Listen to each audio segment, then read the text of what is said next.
kalau memang pertanyaan saya itu berat, baik, saya akan bertanya yang ringan-ringan. Tapi kalau misalnya pun pertanyaan saya ini Anda anggap berat lagi, saya berharap Anda yang bertanya kepada saya. Tanya apa saja. Mau bertanya berapapun pertanyaan, insya Allah saya akan menjabarkannya dengan baik.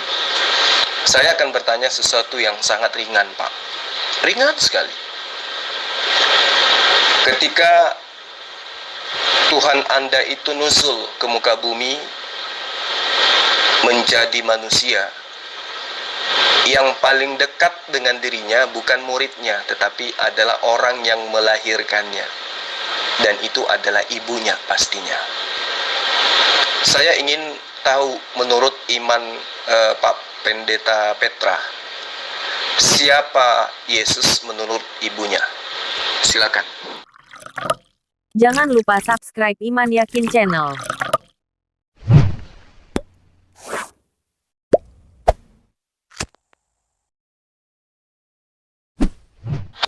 Zulkifli, kamu juga sampah, jadi saya pinggirkan ya. Kamu masuk blacklist, tidak masuk dalam orang yang pantas untuk diajak berdiskusi.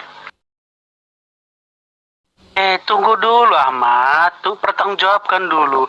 Kamu dapat berita atau baca buku apa? Ada Tritunggal dilempari batu. Jawab dulu itu, baru meloncat ke kalimat-kalimat pertanyaan berikutnya. Biasakan bertanggung jawab, Ahmad. Yesus itu kan bagian daripada Tritunggal atau Trinitas. Di dalam Yohanes 10 ayat 31, orang-orang Yahudi melempari Yesus batu. Itu loh, dalilnya jelas dalam kitab saudara. Nah, kenapa bisa ada tuh? Apakah pantas Tuhan itu, sang pencipta itu dilempari batu gitu?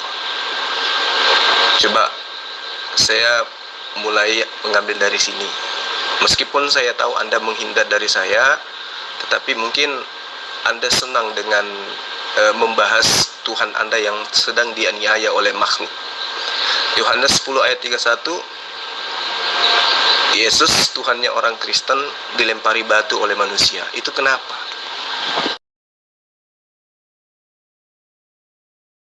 Kamu izinkan bertanya sebelum kamu tuntaskan masalahmu, anak nakal. Saya itu guru, jadi saya terbiasa menertibkan anak-anak nakal yang sukanya ribut-ribut saja, nggak mau belajar. Kamu anak nakal tidak mau belajar atau mau belajar? Kalau mau belajar, saya tanya, nak, kamu baca buku apa? Ada Tritunggal dilempari pakai batu. Jawab. Baca buku yang disucikan oleh orang-orang Kristen. Buku yang kemudian sampulnya dituliskan dengan nama Yohanes biar dianggap sebagai catatan murid Nabi Isa. Di buku itu ada tertulis dengan jelas, kecuali kalau sudah direvisi ya.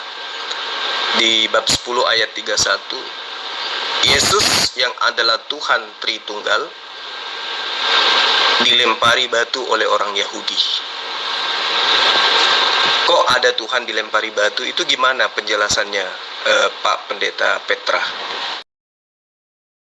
Baik, begini Zulkifli, ya tadi kehapus itu. Dalam Yohanes 10 ayat 31 itu masih akan dilempar, tidak jadi lempar ya. Mengapa dia mau dilempar? Kenapa tidak kamu cari tahu mengapa dia dilempar? Mengapa orang Yahudi marah? Ya. Orang Yahudi marah karena Yesus menyamakan dirinya dengan Bapa. Ini penghinaan, penghujatan, ya. Sekali aku dan Bapa adalah satu. Sekali lagi orang Yahudi mengambil batu untuk melempari Yesus. Kata Yesus kepada mereka, banyak pekerjaan baik yang berasal dari Bapakku yang kuperlihatkan kepadamu. Pekerjaan manakah di antaranya yang menyebabkan kamu melempar aku? Jawab orang-orang itu, bukan karena satu pekerjaan baik melempari engkau, melainkan karena engkau menghujat Allah dan karena engkau sekalipun hanya seorang manusia saja, menyamakan dirimu dengan Allah. Jadi ini sama seperti kalian menolak Yesus, marah dengan Yesus, marah dengan orang Kristen yang menghormati, menyembah, menerima Yesus sebagai Allah. Itu dia. Dan kalian tidak sanggup membunuh Yesus, tidak sanggup membinasakan kekristenan di dunia ini. Itu ayat itu, ya. Nah, mengenai Tritunggal, kamu harus belajar juga. Jadi Tritunggal itu begini. Itu adalah Allah yang tak terbatas itu, ya, yang maha besar, bukan Huakbar ya, Huakbar bukan maha besar artinya, ya. Allah yang maha besar, omnipoten, maha kuasa, omniscience, maha tahu, dan omnipresent itu, ya, tak terbatas dia, tak terjangkau, ya. Nah, dalam dirinya ada firman, dan hidup dalam roh. Artinya apa? Dia hidup di luar dimensi waktu, dia di atas dimensi waktu, dia tidak terikat pada waktu, maka dia disebut roh. Itu. Jadi ketiganya berbeda, ya, tapi tidak tiga, ya, tidak tiga. Bisa dibedakan tapi tidak dipisah-pisahkan. Nah, Yesus itu bukan Bapa, Yesus itu bukan roh, Yesus itu adalah firman Allah yang berinkarnasi. Begitu Zulkifli. Yang mau dilempari itu adalah inkarnasi firman Allah dalam diri Yesus yang mengaku dia dan Bapa adalah satu. Dan orang Yahudi marah. Kamu marah toh? Kalian marah semua sama orang Kristen, mengejek-ejek orang Kristen karena menuhankan Yesus. Pak Pendeta Petra, Bapaklah yang membuat pernyataan sendiri bahwa kami marah karena Yesus itu mengaku dirinya satu dengan Bapa. Demi Allah, umat Islam itu tidak marah karena Yesus mengaku dirinya dan Bapa adalah satu. Itu adalah konsep makrifat dalam pengajaran agama Islam, Pak. Jadi kami tidak punya alasan untuk marah oleh karena pernyataan Yesus itu. Lagi pula umat Islam itu terpelajar, Pak. Ketika Yesus mengatakan di dalam Yohanes 10 ayat 30, aku dan Bapa adalah satu, itu tidak berhenti di situ. Ya. Yesus jelas mengatakan, banyak pekerjaan baik yang berasal daripadaku, yang kuperlihatkan kepadamu. Pekerjaan manakah di antaranya yang menyebabkan kamu mau melempari aku? Ya toh, Bapak mengatakan Yesus tidak dilempari, oke. Tetapi ujung-ujungnya menurut iman Bapak Yesus dibunuh kan? Jadi bukan hanya sekedar dilempari batu, malah dibunuh. Itu dalam konsep iman. Makanya tadi di awal saya bertanya, berapa tahun Tuhan Anda menjelma menjadi makhluk sehingga ia ingin dilempari batu, kan gitu. Tapi saya tahu ketidakmampuan saudara untuk menjawab itu. Gak apa-apa, saya lanjut. Yesus mengatakan, kenapa engkau ingin melempari batu? Apakah ada pekerjaan-pekerjaan yang telah aku lakukan yang membuat kalian itu mau melempari aku batu? Dijawab oleh orang Yahudi loh, Pak. Orang yang sesaman dengan Yesus. Ingat, orang yang sesaman dengan Yesus. Bukan Bani Islam, bukan Bani Ismail, tapi Bani Israel. Orang di mana mereka ditujukan Yesus itu diutus. Menjawab seperti apa kepada Yesus? Kami ingin melempari engkau itu bukan karena pekerjaan yang telah engkau lakukan, melainkan karena engkau menghujat Allah. Berarti orang Israel tahu menahu tentang esensi Allah. Mereka tahu Allah tidak mungkin menuzul menjadi makhluk. Makanya saya tanya di awal, berapa tahun Tuhan Anda menjadi makhluk? Ya.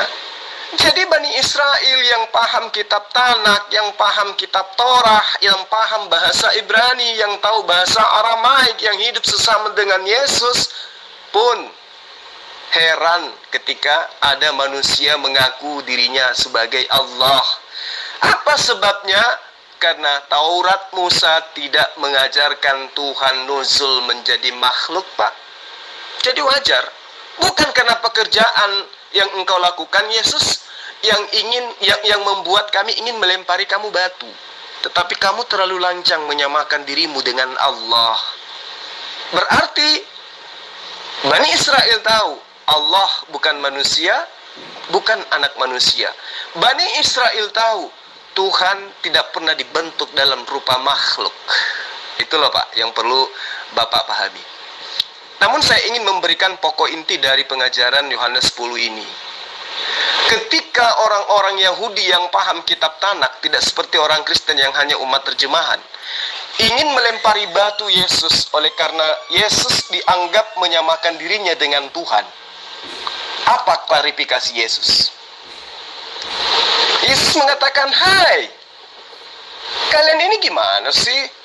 Bukankah di dalam kitab kalian itu ada tertulis dengan jelas bahwa Allah yang kalian sembah itu berfirman bahwa jikalau kepada siapa firman itu disampaikan, maka dia disebut Allah. Sedangkan ketetapan Allah itu tidak bisa dibatalkan." Maksudnya, kalau saya menyamakan diriku dengan Allah, bukan berarti aku itu adalah Allah, tetapi aku ini hanya penyampai firman. Itu loh, itu cara pemahamannya Pak. Jadi cara penginjilan yang Bapak lakukan dengan cara saya menelaah sebagai penginjil jalanan itu berbeda. Saya menggunakan pendekatan ilmu, Bapak sebagai pendeta menggunakan pendekatan perpuluhan, duit, fulus. Jadi memang ada kesalahpahaman yang sangat mendalam ketika Bapak memahami ayat yang Anda anggap sebagai dasar menuhankan makhluk, gitu loh.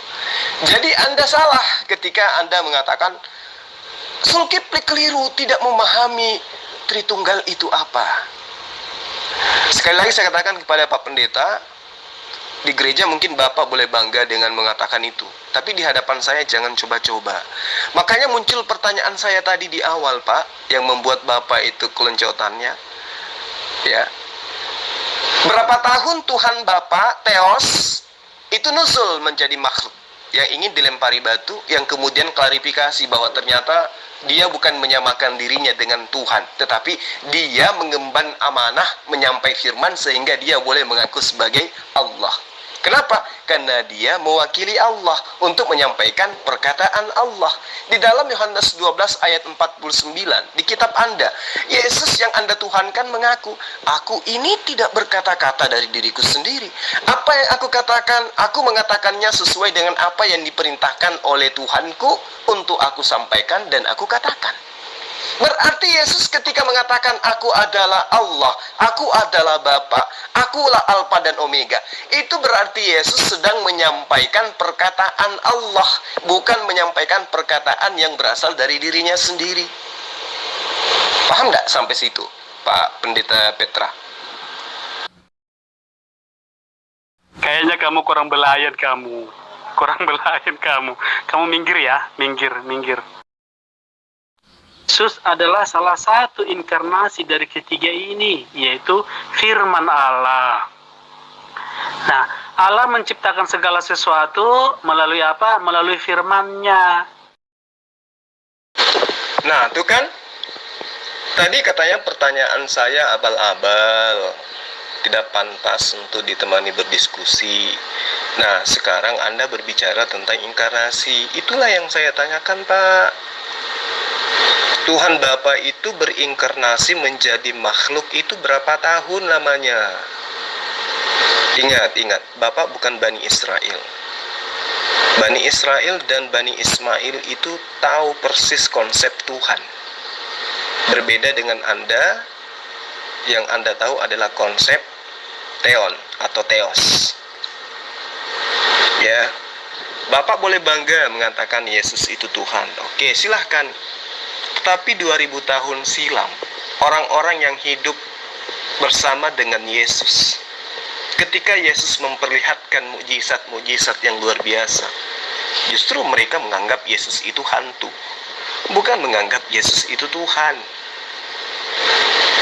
Ya, contoh di dalam kitab Anda yang diwartakan kemudian oleh seorang penulis, di mana karya tulisnya kemudian dituliskan dengan sampul Matius bab 14 ayat 25. Kira-kira jam 3 malam. Jadi Matius ini, pengarang Matius ini tidak tahu persis jam berapa kejadiannya. Artinya ini bukan firman Tuhan, ya kan? Kira-kira jam 3 malam, datanglah Yesus kepada mereka berjalan di atas air. Yesus datang kepada mereka berjalan di atas air. Ketika murid-muridnya, jadi pengarang Matius ini bukan murid Yesus ya, karena dia mengatakan ketika murid-muridnya. Dia tidak mengatakan ketika kami sebagai muridnya, tetapi dia mengatakan ketika murid-muridnya melihat Yesus berjalan di atas air, murid-muridnya terkejut dan berkata, "Itu hantu, itu ada hantu." Lalu murid-murid ini teriak-teriak karena takut. Jadi ketika Anda yang hidup di tahun 2020, oleh karena Yesus membangkitkan orang mati, oleh karena Yesus ini dan itu, lalu kemudian Anda katakan dia Tuhan, orang yang hidup sesama dengan Yesus yang adalah muridnya, diterangkan di dalam kitab Bapa, ketika melihat Yesus berjalan di atas air, bukan menganggap Yesus itu adalah Tuhan, sehingga menganggap apa yang dilakukan itu adalah hal yang luar biasa. Tidak perlu takut, tidak perlu teriak, tidak perlu menganggapnya hantu, karena mereka tahu, andai saja, bahwa Yesus itu adalah Tuhan Sang Pencipta. Sayangnya, sang murid hanya mengimani Yesus sebagai utusan Tuhan. Ya, paling tinggi levelnya anak Tuhan. Maksudnya dia bukan hasil dari zina, tetapi Maria mengandungnya akibat daripada kalamullah, akibat daripada kalimatullah, kehendak Allah. Jadi orang yang sesama dengan Yesus, ketika melihat Yesus melakukan sesuatu tindakan di luar kewajaran, justru mereka mengira melihat hantu, bukan menganggap itu adalah perbuatan biasa karena memang Yesus kita itu adalah Tuhan menurut muridnya. Tidak, justru mereka ketakutan. Begitu juga ketika Yesus ya bangkit dari pingsannya, Pak, kemudian dia muncul di tengah-tengah muridnya di dalam Lukas 24 ayat 36 dan seterusnya. Murid-muridnya kaget dan mengira melihat hantu. Jadi mujizat-mujizat yang kemudian belakangan ini dianggap adalah perbuatan Tuhan sehingga Yesus dituhankan, justru orang yang sesama dengan Yesus, perbuatan-perbuatan itu dianggapnya adalah perbuatan hantu. Ayo, sekarang yang afdal, Yesus kepada orang yang hidup sesama dengan Yesus, atau pengajaran yang diterima oleh Kristen dari mimbar gereja? Gitu loh, Pak. Jadi makanya saya tanya kepada Bapak tadi, berapa tahun Theos berinkarnasi menjadi makhluk? Dan pertanyaan ini membuat Bapak lari terbirit-birit dari saya. Ayo Pak, serius Pak, saya bukan penghujat, saya adalah penginjil jalanan. Tugas saya meluruskan iman Anda agar mendudukkan Yesus pada porsi yang sebenarnya, dan tidak mengajarkan ajaran mitologi pagan Yunani kepada generasi muda Indonesia. Itu tujuan saya. Jadi Bapak tidak usah khawatir, saya bukan penghujat. Saya hanyalah penolong bagi Bapak untuk supaya Bapak kembali kepada jalan Allah, menyembah kepada Sang Khalik, Tuhan yang juga disembah oleh Yesus yang Anda tuhankan. Silakan, mohon ditanggapi VN saya, Pak. Sesuatu itu bermula, ada, tercipta melalui firman Allah. Itu makanya disebut dia sang awal. Firman Allah itu sang awal. Dan disebut sang akhir, karena segala sesuatu ciptaan itu diciptakan untuk dia dan oleh dia, yaitu firman Allah. Dalam inkarnasi firman Allah itu, Yesus dia sungguh Allah dan sungguh manusia. Nah, ketika dia memenuhi kemanusiaan Yesus itu, sifat al-awal wa al-akhir itu tetap melekat pada diri Allah, firman Allah. Maka dalam rupa manusia pun dia mengatakan, akulah awal, akulah alfa dan omega, ana wal awal wal akhir. Ya, sayalah sang awal dan sang akhir, sayalah alfa dan omega. Itu konteksnya itu, saudaraku. Baik, saya sangat tertarik dengan pernyataan Pendeta Petra ya, yang menghindar dari saya menanggapi yang lain, tetapi saya harus menanggapi pertanyaan dan pernyataan Bapak. Tujuan saya supaya yang lainnya itu tercerahkan. Bapak mengatakan Yesus itu adalah Allah dan Yesus itu adalah manusia. Ini kalau bukan orang yang gila yang mengatakannya, tentu adalah orang yang berkata tanpa menggunakan proses analisa akal. Karena kitab suci yang dipegang oleh Anda jelas mengatakan Allah itu bukan manusia dan bukan anak manusia. Mundur ke belakang ke kitabnya orang Yahudi, tidak ada Allah dibentuk dalam rupa apapun. Sementara Yesus dibentuk di dalam rahim selama 9 bulan untuk menjadi manusia. Kalaupun dia berasal dari roh, atau dia berasal dari malaikat sekalipun, atau dia berasal dari Tuhan sekalipun, tapi yang jelas Yesus dibentuk, artinya Yesus diciptakan. Yesus berproses, artinya Yesus itu diciptakan. Sehingga tidak layak manusia sehat menyembah ciptaan. Tidak layak manusia menyembah sesamanya makhluk yang sama-sama diproses. Ya, itu yang perlu saya luruskan kepada paham Bapak. Ketika kemudian Bapak mengatakan Yesus itu awal dan akhir, maka bisa jadi itu benar. Kenapa? Karena Yesus adalah nabi yang pertama, yang satu-satunya nabi yang mengawali disembah oleh manusia, sesamanya manusia. Dan boleh jadi Yesus itu akhir. Maksudnya dia adalah nabi terakhir yang terangkat ke surga, ke langit, disebabkan karena ancaman pembunuhan oleh orang-orang yang kufur terhadap kedatangannya sebagai utusan Allah. Boleh. Tapi kalau Anda mengimani konsep alfa dan omega, awal dan akhir itu berujuk kepada bahwa Yesus itu Tuhan, Anda salah, Anda sesat, Anda kufur, Anda laknat, Anda akan diusir oleh Yesus sebagai pembuat kejahatan.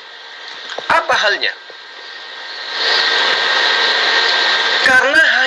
Karena bahasa Yunani koine, alfa dan omega, hanya karena bahasa Greek kata alfa dan omega itu sehingga Anda menganggap Yesus Tuhan.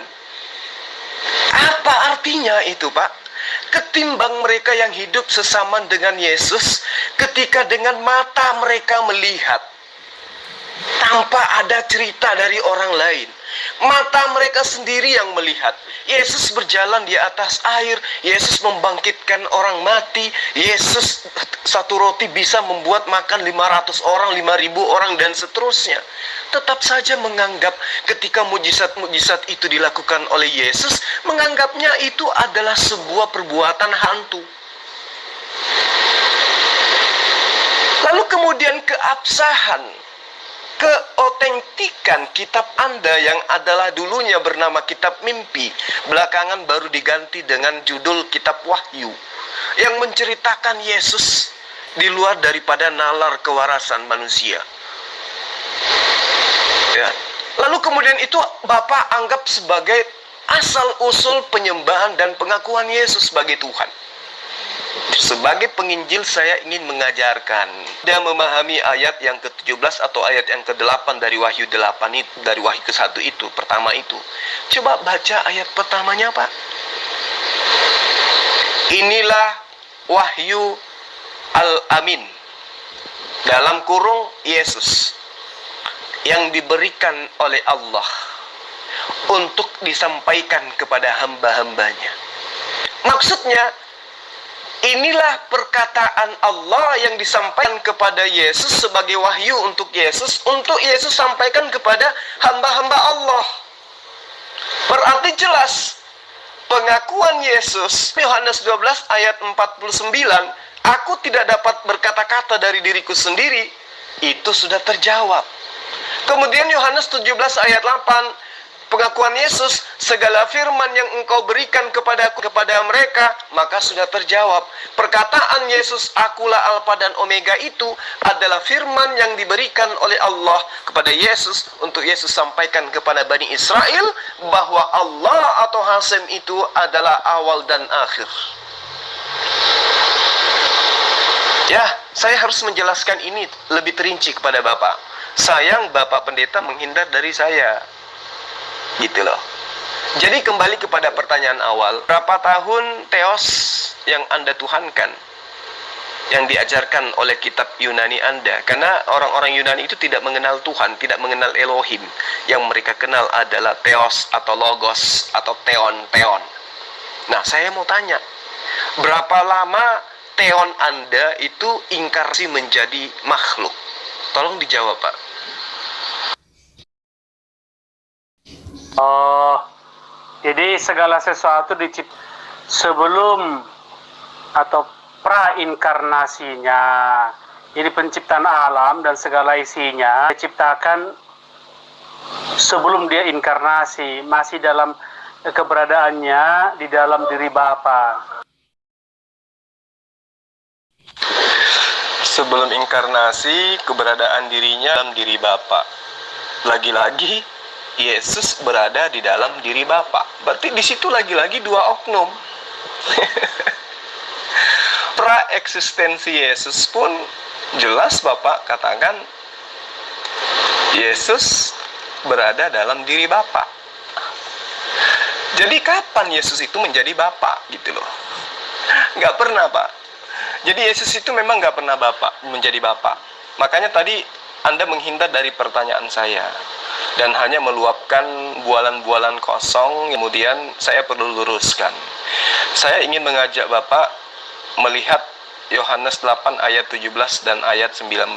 Ayat 17 dan ayat Yesus dan Bapa adalah dua pribadi, bukan satu pribadi. Itu ada di dalam Yohanes 8, 17, 18.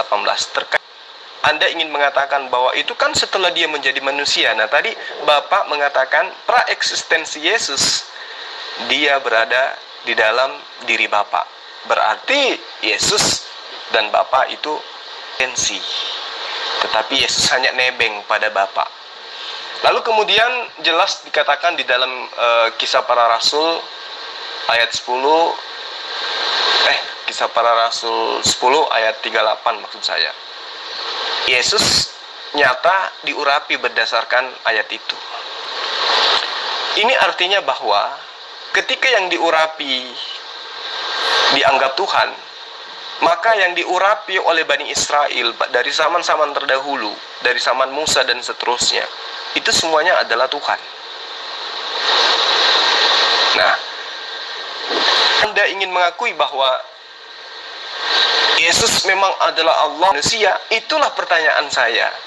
Dan mudah-mudahan Bapak bisa mendengarkan VN saya. Bahwa Yesus itu manusia tidak layak menjadi Allah. Karena Allah bukan manusia, bukan anak manusia. Yesus anak Maria, Maria adalah manusia. Ketika melahirkan, maka yang keluar pasti manusia. Bukan kodok, bukan tikus, apalagi Tuhan, kan gitu. Saya maklum ya, Pendeta Petra, mungkin Anda di grup ini mencari orang yang pemahamannya masih lemah tentang kekristenan, sehingga Anda menghindar dari saya. Tetapi sebagai penginjil, saya merasa terpanggil untuk menanggapi VN Bapak, meskipun Bapak tidak mendengarkan secara langsung, oleh karena Anda malu untuk diketahui bahwa Anda sebenarnya mendengarkan tapi tidak ingin menanggapi. Tapi tujuan saya menanggapi supaya orang-orang di luar sana itu mengetahui bahwa seorang pendeta bernama Petra pun ya tertatih-tatih ketika menghadapi orang yang paham kitabnya gitu. Yesus adalah milik Allah. Makanya Bapak mengatakan Yesus ada di dalam diri Bapak. Yesus itu memang milik Allah. Yang memiliki tentu berbeda dengan yang dimiliki. Tertulis di dalam 1 Korintus 3 ayat 23. Yesus adalah milik Allah. Coba gunakan akal Anda. Yang memiliki tentu berbeda dengan yang dimiliki. Saya memiliki buku. Saya dan buku pasti berbeda. Saya memiliki pulpen. Saya dan pulpen pasti berbeda. Allah memiliki Yesus. Tentu layaknya saya dengan buku berbeda, demikian juga Allah dengan Yesus berbeda. Sehingga ketika praeksistensi Yesus Anda mengatakan Yesus adalah milik Allah, berada pada diri Allah, maka yang Anda maksud di situ adalah kalamullah, sifat berkata-kata yang dimiliki oleh Allah. Sayangnya Yesus itu bukan perkataan, tetapi Yesus itu adalah ciptaan. Dia adalah makhluk yang berasal dari sifat al-kalam yang dimiliki oleh Allah. Maka di dalam Al-Quran dikatakan Yesus itu adalah kalimatullah. Maksudnya ciptaan yang berasal dari perkataan Allah. Ini tidak susah, tidak sulit untuk menerima penjabaran saya sekiranya Bapak tidak menggunakan konsep perpuluhan, tetapi menggunakan konsep ilmu dan ilmiah.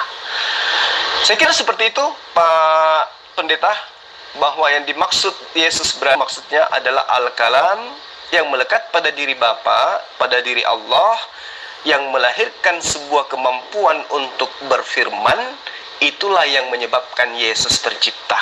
Makanya di dalam himne Plato yang diambil oleh penulis kitab yang kemudian disebut sebagai Yohanes, meskipun dia bukan Yohanes Anas Zebedeus, pada mulanya adalah firman. Siapa yang diceritakan di situ? Yesus. Artinya Yesus itu sebelum tercipta menjadi manusia, pada mulanya adalah firman.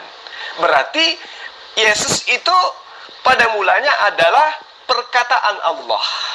Nah, sementara di dalam Bilangan 55 ayat 11 jelas dikatakan bahwa apa yang berasal dari perkataan, apa yang terlontar dari perkataan dari mulut Allah, itu akan terjadi seperti apa yang dia inginkan. Nah, ketika Allah berfirman, ingin Maria hamil, melahirkan anak yang nantinya menjadi nabi, maka itulah yang terjadi. Maka dikatakan pada mulanya adalah firman. Maksudnya, sebelum Yesus tercipta, Allah berfirman lebih dulu. Apa buktinya? Lihat di kitab Anda. Baca di dalam kitab Lukas, Matius, Markus. Bagaimana kemudian malaikat Jibril datang kepada Maria. Gabriel ke Maria. Hai Maria, engkau akan mengandung seorang anak putra. Kelak engkau akan menamainya Yesus putra. Yesus putra Bapa. Maria berkata, bagaimana mungkin aku bisa hamil? Aku tidak pernah disentuh oleh seorang laki-laki. Itulah yang dimaksud berasal dari firman. Firman itu berproses. Malaikat Gabriel datang kepada Maria menyampaikan firman itu. Makanya dikatakan Yesus sebelum tercipta menjadi manusia, pada mulanya dirinya ada firman. Matahari sebelum menjadi matahari, pada mulanya adalah firman. Zulkifli sebelum menjadi penginjil, pada mulanya adalah firman. Jadi segala sesuatu ciptaan pada mulanya adalah firman. Yesus ciptaan pada mulanya adalah firman. Kalau Yesus dituhankan karena Yesus pada mulanya adalah firman, maka silakan tuhankan semua makhluk. Silakan tuhankan isi alam semesta ini, karena isi alam semesta ini pada mulanya adalah firman atau kalimatullah. Belajar lagi Pak Pendeta. Apa menciptakan segala sesuatu melalui firman-Nya. Yesus adalah firman, inkarnasi firman Allah. Jadi segala sesuatu diciptakan oleh Allah melalui firman-Nya atau melalui Yesus yang sudah inkarnasi. Itu Kolose 1 ayat 16. Karena di dalam Dialah telah diciptakan segala sesuatu yang ada di surga dan yang ada di bumi, yang kelihatan dan yang tidak kelihatan, baik singgasana maupun kerajaan, baik pemerintah maupun penguasa, segala sesuatu diciptakan oleh Dia dan untuk Dia. Inilah mengapa disebut Alfa dan Omega, awal dan akhir, bahwa segala bersumber dari Dia, Sang Firman Allah yang menciptakan segala sesuatu.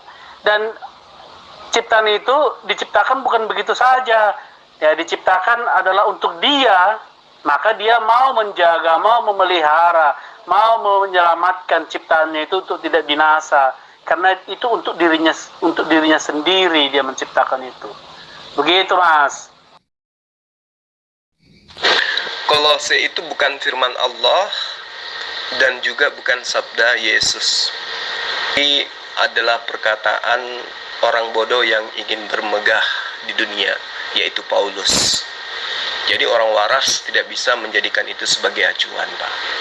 Perkataan Yesus di dalam Yohanes 10 ayat 29 atau Yohanes 14 ayat 28. Yesus yang Anda tuhankan jelas berkata dengan sendirinya bahwa Bapaknya lebih besar dari siapapun dan Bapa lebih besar dari Yesus.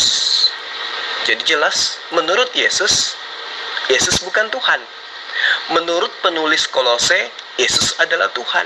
Sekarang saya tanya kepada Bapak sebagai pendeta, Bapak percaya Yesus apa percaya Paulus? Itulah. Nah, jadi Pak Pendeta Petra, saya bukannya sok tahu Pak Pendeta, tapi memang saya adalah orang yang terpelajar, dalam arti kata saya mengkaji kitab Bapak untuk melindungi umat-umat Islam yang awam terhadap kebenaran Islam dan juga terhadap kesesatan agama Bapak. Kasihan mereka, Pak, hanya karena Indomie mereka dikibulin, membuang akidah mereka karena mereka awam terhadap Islam, mereka awam terhadap ajaran mitologi, sehingga mereka dengan mudah dimasukkan ke dalam kandang-kandang binatang gitu. Jadi kalau Pendeta Petrah kemudian mempertontonkan diri kabur, lari, loncat, terbirit-birit dari saya, gak apa-apa, saya maklumi. Tapi yang paling pasti yang Pak Pendeta harus pahami dengan baik, Yesus itu mengaku, Pak, dengan mulutnya sendiri di dalam Yohanes 17 ayat 7. Mereka sekarang percaya. Mereka yang dimaksud di sini bukan Kristen, Pak, tapi orang-orang yang hidup bersama dengan Yesus, yang mau percaya bahwa Yesus itu adalah Rasulullah. Kata Yesus di dalam Yohanes 17 ayat 7 itu, sekarang mereka percaya bahwa segala yang ada pada diriku itu berasal daripadamu. Artinya, apapun yang dimiliki oleh Yesus yang menyebabkan mata orang Kristen itu terbelalak sehingga menganggap Yesus itu Tuhan, ternyata Yesus akui semua itu berasal dari Tuhannya. Ya, sangat kasihan kalau hanya karena duit, hanya karena fulus, Bapak membiarkan kesempatan yang diberikan oleh Allah berkenalan dengan teman-teman kami di sini, memberikan pengarahan, memberikan pencerahan tentang pengajaran Yesus, tetapi Bapak tetap aja membangkang demi fulus. Itu sangat disayangkan. Yesus, saya ingin mengutip perkataan Rasulullah Yesus alaihissalam atau Isa alaihissalam di dalam Yohanes 10 ayat 37. Yesus dengan sadar mengatakan gini, Pak Pendeta, jikalau aku tidak melakukan pekerjaan-pekerjaan Bapakku atau Tuhanku, janganlah percaya kepadaku. Artinya, Yesus itu pesuruh Allah, Yesus itu duta Allah, Yesus itu Rasul Allah, Yesus itu Nabiullah. Yohanes 10 ayat 37. Iya, semoga saya tidak keliru. Jikalau aku tidak melakukan pekerjaan Tuhanku atau Bapakku, janganlah percaya kepadaku. Tetapi jikalau aku melakukannya dan kamu tidak mau percaya kepadaku, tolong, kata Yesus, percayalah akan pekerjaan-pekerjaan yang kulakukan itu, supaya kamu boleh mengetahui dan mengerti bahwa di dalam aku dan aku di dalam Bapa. Maksudnya Bapa di dalam Yesus, Yesus di dalam Bapa. Artinya misi kedatangannya benar-benar adalah rasul utusan Allah. Kalau Yesus itu adalah Bapa itu sendiri, kalau Yesus itu adalah Allah itu sendiri, Yesus tidak akan mungkin mengatakan Bapa di dalam aku di dalam Bapa. Nggak mungkin, karena di situ ada dua oknum. Andai saja Yesus itu adalah Bapa, maka Yesus tidak perlu mengatakan Bapa di dalam aku dan aku di dalam Bapa, tetapi dia akan mengatakan aku adalah Bapa, aku adalah Tuhan, aku adalah Allah. Atau Yesus tidak akan mungkin mengatakan aku dan Bapa adalah satu. Kenapa? Karena dengan mengatakan aku dan Bapa itu sudah menjadikan bukti otentik, jelas, ilmiah dua oknum, bukan satu oknum. Tapi seandainya Yesus mengatakan aku adalah Bapa, maka sangat boleh jadi pengajaran Pak Pendeta itu adalah sebuah pendekatan yang harus diteliti secara kontekstual, bahwa apakah benar Yesus itu adalah Allah. Tetapi tidak perlu saya rasa kita teliti apakah Yesus itu Allah atau bukan, karena jelas pengajaran Yesus telah nyata bagi orang yang berilmu, bagi orang yang berakal, bahwa Yesus mengajarkan dirinya bukan Allah. Dengan perkataan Bapa di dalam aku dan aku di dalam Bapa, itu sudah bukti jelas bagi orang-orang yang berakal sehat bahwa Yesus itu bukan Bapa. Ya, gitu ya Pak Pendeta Petra. Karena Bapak tidak mau menanggapi VN saya, jadi saya mengucapkan banyak terima kasih meski dicuekin ya. Paling tidak apa yang saya sampaikan ini bisa didengarkan oleh dunia, bahwa seorang pendeta yang sangat luar biasa, menganggap dirinya pintar, menganggap dirinya cerdas, ketika ditanyai hal yang mendasar pada imannya, ternyata hanya bisa loncat sana sini, mencaci maki, menghujat, mencelah, dan seterusnya. Ya, saya hanya bisa mendoakan mudah-mudahan Bapak diijabah oleh Allah, supaya Bapak bisa mengikuti jejak orang-orang yang sudah mendapatkan hidayah, kan menemukan jalan yang ditunjukkan oleh Yesus, bahwa tanpa melalui pengajaran Yesus, maka Bani Israel yang mengimani Allah sekalipun tapi tidak mengakui kenabiannya tidak akan sampai kepada Allah. Karena kenapa?